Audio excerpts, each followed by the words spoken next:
আঁচনি ৰূপায়ণৰ বাটত এখোজ যুটীয়াভাৱে কেইবাটাও নিৰ্মাণৰ আধাৰশিলা স্থাপন মুখ্য কাৰ্যবাহী সদস্য তুলিৰাম ৰংহাং আৰু বিধায়ক চুম ৰংহাং।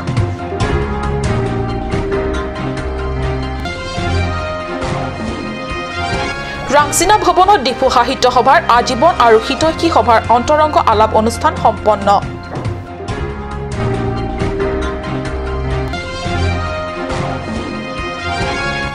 হাওৰাঘাটত অনুষ্ঠিত হৈ আছে বিচুদিমা উৎসৱ।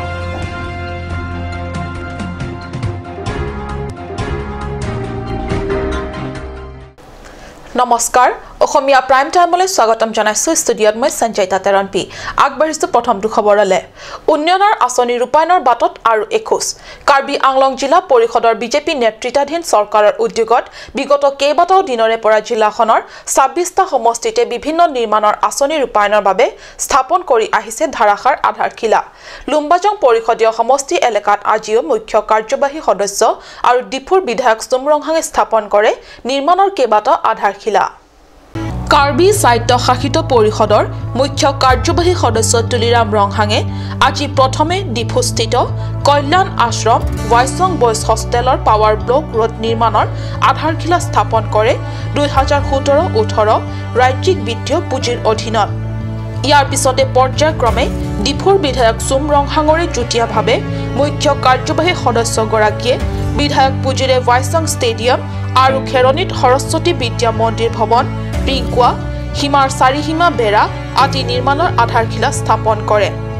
এইসমূহ আধাৰশিলা স্থাপন অনুষ্ঠানত পৰিষদৰ অধ্যক্ষ হৰেণ সিং বে, কাৰ্যবাহী সদস্যক্ৰমে প্ৰদীপ ৰংপি, অমৰ সিং ৰংপি, কাচে ৰংপিপি আৰু পৰিষদৰ সদস্যক্ৰমে ৰাম সিং টিমুং, লুন সিং তেৰণ আৰু RSSৰ নেতা হাৰ সিং তেৰণ প্ৰমুখ্যে বিশিষ্ট নেতাসকলৰ লগতে বিভাগীয় বিষয়া তথা কৰ্মীসকল উপস্থিত থাকে। চাৰিওফালে গছ-গছনিৰে আৱৰা নীলা আকাশৰ তলত মুকলি প্ৰাংগণত এক মধুৰ নষ্টালজিয়াই আচন্ন কৰি ৰাখিছিল মানুহবিলাকক। আনন্দ আৰু আৱেগ মিশ্ৰিত সহানুভূতিক একোগৰাকী ব্যক্তিৰ মুখেৰে নিহিত ভাষা সাহিত্যৰ প্ৰতি ত্যাগ আৰু প্ৰেমৰ কথাবোৰ শুনি শুনোতাৰো আৱেগক উঠিল নুঠি নোৱাৰিছিল। সেই মুহূৰ্তত বৰাক আৰু ব্ৰহ্মপুত্ৰ যেন একাত্ম হৈ পৰিছিল। ডিফু সাহিত্য সভাৰ বাৰ্ষিক অধিৱেশনৰ সৈতে সংগতি ৰাখি ডিফু লুৰাংস্থিত ৰাংচিনা ভৱনৰ প্ৰাংগণত ২৮ জানুৱাৰীত ডিফু সাহিত্য সভাৰ উদ্যোগত আয়োজিত হয় ডিফু সাহিত্য সভাৰ আজীৱন আৰু হিতৈষী সভাৰ অন্তৰংগ আলাপ অনুষ্ঠান। ডিফু বিশিষ্ট সাহিত্যিক কৰেণ দাসৰ সঞ্চালনাত অনুষ্ঠিত অন্তৰংগ আলাপ অনুষ্ঠানৰ মুখ্য অতিথি হিচাপে অসম সাহিত্য সভাৰ প্ৰাক্তন সভাপতি পদ্মশ্ৰী ৰংবং তেৰাং, অনুষ্ঠানৰ উন্মোচক হিচাপে পৰিষদৰ কাৰ্যবাহী সদস্য ৰতন তেৰণ, বিশিষ্ট অতিথি হিচাপে প্ৰাক্তন কাৰ্যবাহী সদস্য বিদ্যা সিং ৰংপি, সন্মানীয় অতিথি হিচাপে অসম সাহিত্য সভাৰ সহ সম্পাদক দেৱেন কাকতি, কাৰ্বি আংলং সাহিত্য সভাৰ সভাপতি পাৰি ৰংপি, জিলা সাহিত্য সভাৰ সভাপতি ৰঞ্জিত কুমাৰ সেন প্ৰমুখ বিশিষ্ট ব্যক্তিসকলৰ উপৰিও ডিফু সাহিত্য সভাৰ আজীৱন সভ্যসকল আহি যোগদান কৰে। উল্লেখ্য যে কৰ্মসূত্ৰে ডিফুত থাকোঁতে ডিফু সাহিত্য সভাৰ সম্পাদকৰ দায়িত্ব পদত কাৰ্যনিৰ্বাহ কৰি সাহিত্য সেৱা আগবঢ়োৱা কৰুণাকান্ত ভৰালী সুদূৰ নলবাৰীৰ পৰা আহি অংশগ্ৰহণ কৰি অসম সাহিত্য সভাৰ প্ৰতি থকা তেওঁৰ অকৃত্ৰিম প্ৰেম প্ৰকাশ পায়। এই সমন্বয় যিটো ভাৱনা আনিলে সেইটোতো কম ডাঙৰ কথা নহয়। মই সঁচাকৈ বৰ আনন্দ পাইছোঁ আৰু বিশেষকৈ ভাল লাগিছে। মই এটা অনুভৱ কৰিছিলোঁ যে এই ৰাংচিনা ভৱনটো অলপ বৰ কিবা হ'ল, পুৰণি হৈ গ'ল আৰু জুই খহি কিবা এটা হৈছে। এখন ইমান সুন্দৰ এটা পৰিৱেশ, গছ গছনিৰে কবিতা লগা এটা কবিতা, যিটো শিল্পী, যিটো সৌন্দৰ্য ৰাংচিনা ভৱনৰ ৰূপ চেহেৰা মলিন হৈ যাব ধৰিছে, সেইটো বৰ ভাল লগা নাই। কিন্তু আজি এই সভাখন এটা বৰ ইমান সুন্দৰ বাতৰি এটা আনি দিলে যে ৰামলাল তেখেতে যিটো ঘোষণা কৰিলে যে এইটো আচলতে এইটো এটা একেবাৰে পজিটিভ এটা ষ্টেপ যে ৰাংচিনা ভৱনক যে ভাল পোৱা মানুহ আছে ৰাংচিনা ভৱনক যে নিজৰ সম্পত্তি নিজৰ দেশখনক নিজৰ ঠাইখনক ভাষা সাহিত্যক উজ্বলাই তোলাৰ যিটো এটা উদাহৰণ আজি তেখেতে স্বইচ্ছা আজি এই ঘৰখনৰ সৌন্দৰ্য বৰ্ধন যে ৫,০০০ টকা এটা অনুদানটো দিছে তেওঁৰ ভাষণত অসম সাহিত্য সভাৰ ডিফু বাৰ্ষিক অধিৱেশনৰ কথাবোৰো ৰোমান্থন কৰিবলৈ গৈ বিশিষ্ট সাহিত্যিক শামছেন সিং হানছে অসম প্ৰাক্তন মন্ত্ৰী ছত্ৰ সিং তেৰণ মন্ত্ৰী জয় সিং দলৈ ডিফু সাহিত্য সভাৰ প্ৰতি ত্যাগ আৰু সেৱাৰ কথা শ্ৰদ্ধাৰে সোঁৱৰে মুখ্য অতিথি ভাষণত ৰংমিলি হাঁহিৰ স্ৰষ্টা পদ্মশ্ৰী ৰংবং তেৰাঙে ডিফু সাহিত্য সভাৰ মধুৰ দিনৰ লগতে ডিফু অনুষ্ঠিত অসম সাহিত্য সভাৰ অধিৱেশনৰ সময়ৰ কথা সুধা কণ্ঠে ডক্টৰ ভূপেন হাজৰিকাৰ কথা শ্ৰদ্ধাৰে সোঁৱৰি ভাষণত কয় যে তেওঁৰ বাবে গীতিকাৰ তথা গায়ক ডক্টৰ ভূপেন হাজৰিকা বিশ্বৰ সৰ্বকালৰ শ্ৰেষ্ঠ শিল্পী বুলি আৰু কয় যে যি মুকলি আকাশৰ তলত আজি এই অনুষ্ঠান হৈ আছে এয়া গোটেই পৰিৱেশটোৱে কবিতা যেন লগা উল্লেখযোগ্য যে ৰাংচিনা ভৱনৰ মুকলি প্ৰাংগণৰ সাহিত্য কবিতাৰ লগতে বিশ্বত্ব মহান লেখক গায়ক তথা শিল্পীসকলৰ কৃতিত্বৰ সোঁৱৰণেৰে জীপাল হৈ উঠিছে অসমৰ এক অন্যতম খিলঞ্জীয়া জনগোষ্ঠী ডিমাছাসকলৰ বিশুডিমা উৎসৱ অৰ্থাৎ বিহু অতি উলহ মালহেৰে হাওৰাঘাটত উদযাপন বিশুডিমা হচমৰ উদ্যোগত ২৭ জানুৱাৰীৰ পৰা ৩-দিনীয়া বৰ্ণিল সাংস্কৃতিক কাৰ্যসূচীৰে আৰম্ভ হৈছে এই বিশুডিমা উৎসৱ প্ৰথম দিনা পুৱা এক বাৰ্ণিল সাংস্কৃতিক শোভাযাত্ৰাৰে আৰম্ভ হয় বিশুডিমা উৎসৱ পৰৱৰ্তী সময়ত মুকলি পথাৰত এইদৰে চলে ডিমাছাসকলৰ পৰম্পৰাগত নৃত্য বাইমাই যায় হাওৰাঘাটৰ ডিমাছা অধিষ্ঠ পশ্চিম গজালিপাৰত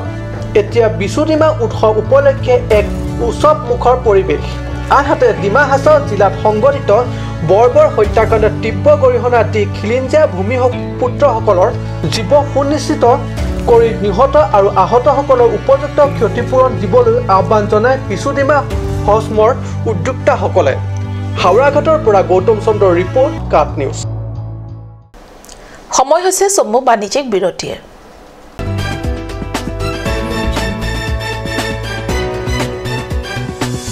और अभी एक और भूकंप 7.4 की तीव्रता का अरे बाप रे एया तेंते बहुत बेया होल बहुत बेसी जान माলৰ লোকসান হল সাগে এই মাত্ৰ আমি নতুন ঘৰ বনোৱাৰ কথা ভাবিছিলো এতিয়াতো বল ভয় লগা হৈছে মইতো নতুন ঘৰ বনাই আছো মই কিন্তু এই ক্ষেত্ৰত পুৰা নিশ্চিন্ত হৈ আছো কিয়নো মই নিজৰ ঘৰৰ নিৰ্মাণত লগাই আছো এক্সট্ৰা আটাইতকৈ মজবুত আৰু আটাইতকৈ শক্তিশালী টাটা টিস্কনৰ SD ৰিবাৰ টাটা টিস্কন SD ৰিবাৰ উচ্চ প্ৰযুক্তিৰ ফেক্টৰীসমূহত উচ্চ নিৰীক্ষণতে বনোৱা হয় হেয়েটো টাটা টিস্কন ৰিবাৰে বনোৱা হয় extra safe Aturkimi Academy, Rukasen, Amlapati, Difu 782460, affiliated to CBSE, New Delhi. Admission open, Montessori up to class 9. Issue of prospectus and admission form from 1st of December 2017. Facilities like boys and girls hostel, audio visual teaching aid with projector, smart class, next education inter private limited, arts and dance classes, etc. Montessori classes will start from first week of January 2018. For admission details, please contact 03671273084 or 7896971592 or 8724068454 or 8472091283.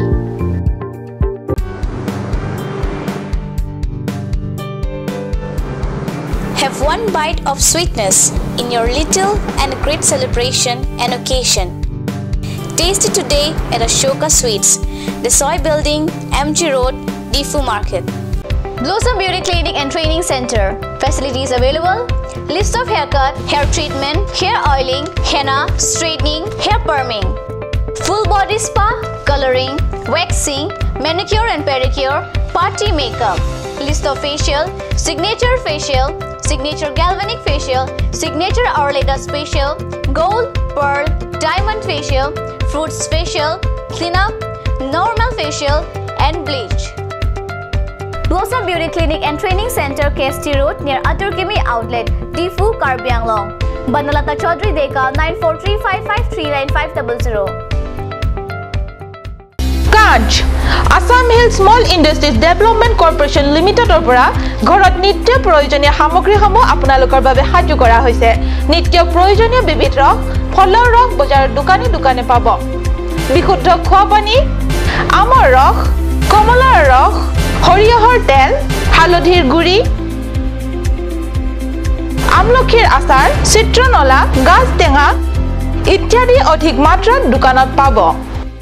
আপুনি বাৰু বিশুদ্ধ খোৱা পানীৰ অভাৱ অনুভৱ কৰিছে নেকি এতিয়া আৰু চিন্তা নাই কাৰণ বজাৰলৈ আহিল কাঞ্চ ৱাটাৰ বিজ্ঞানসন্মত উন্নত মানৰ প্ৰক্ৰিয়াৰে প্ৰস্তুত কৰা কাঞ্চ ৱাটাৰে আপোনাক দূষিত পানীৰ ভয়াবহতাৰ পৰা আঁতৰত ৰাখিব কাঞ্চ ৱাটাৰ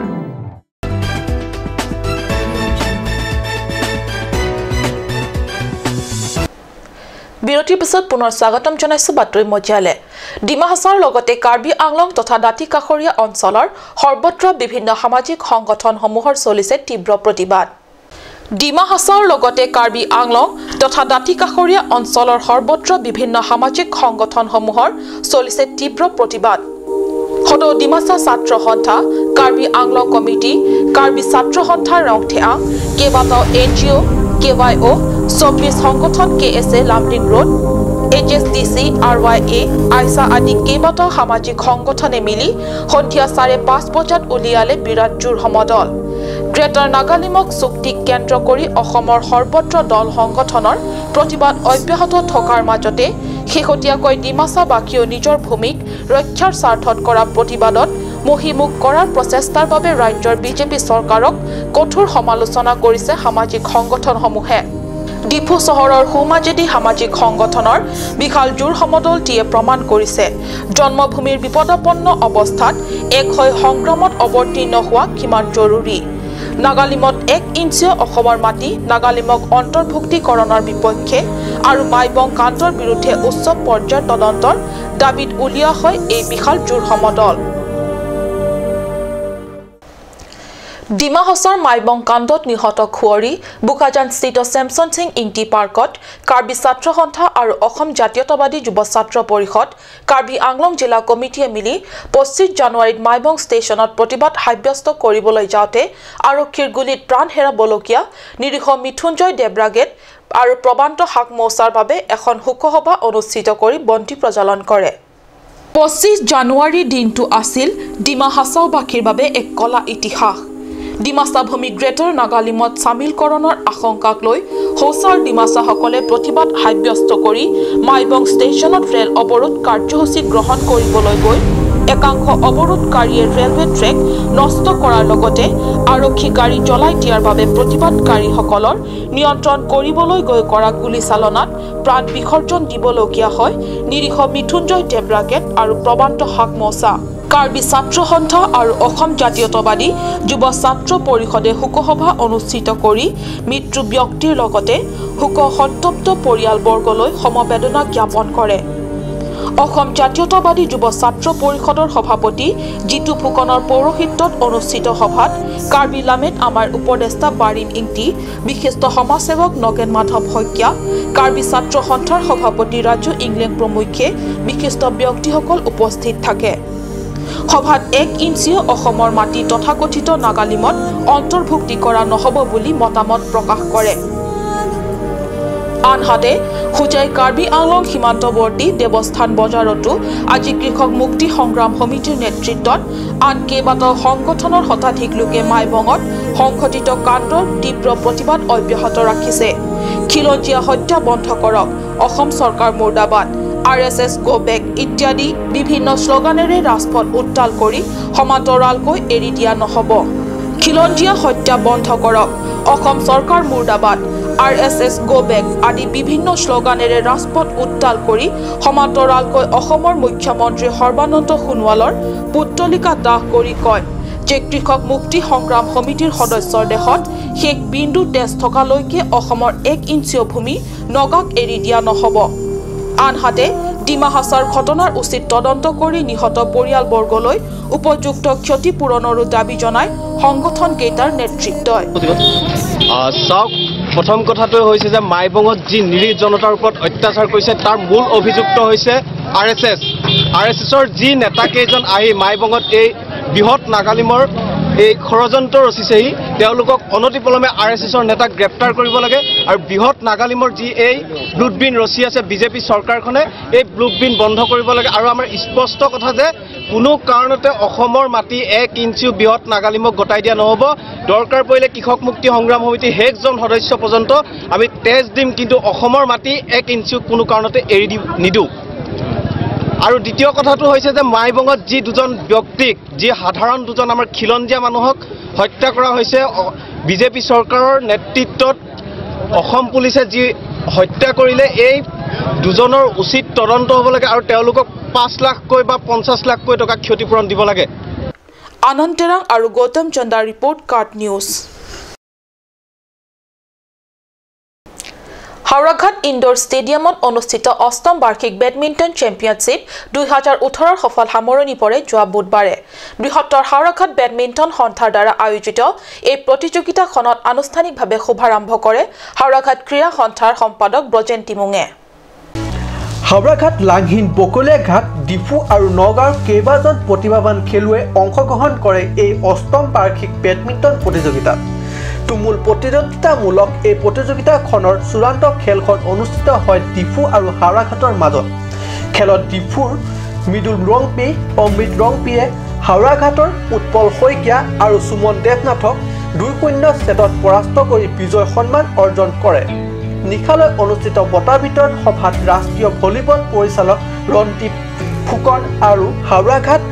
সামাজিক প্ৰতিষ্ঠান যমুনা গ্ৰুপৰ মুখ্যপাত্ৰ ৰূপক দাস আমন্ত্ৰিত অতিথি হিচাপে উপস্থিত থাকি বঁটা প্ৰদান কৰে এই প্ৰতিযোগিতা বঁটা প্ৰথম পুৰস্কাৰ হিচাপে আগবঢ়োৱা হয় নবীন বৰা পুৰণি বঁটা আৰু নগদ ধন আনহাতে দ্বিতীয় পুৰস্কাৰ হিচাপে আগবঢ়োৱা হয় যমুনা গ্ৰুপ হাওড়াঘাটৰ বঁটা আৰু নগদ ধন উল্লেখ্য এই বঁটা বিতৰণৰ অনুষ্ঠানত উপস্থিত থকা যমুনা গ্ৰুপৰ মুখ্যপাত্ৰ ৰূপক দাসে ঘোষণা কৰে যে অনাগত দিনত এই প্ৰতিযোগিতাৰ পৰিসৰ অধিক বহল কৰা হ'ব আজিৰ অসমীয়া প্ৰাইম টাইম ইমানতে সামৰিছো ধন্যবাদ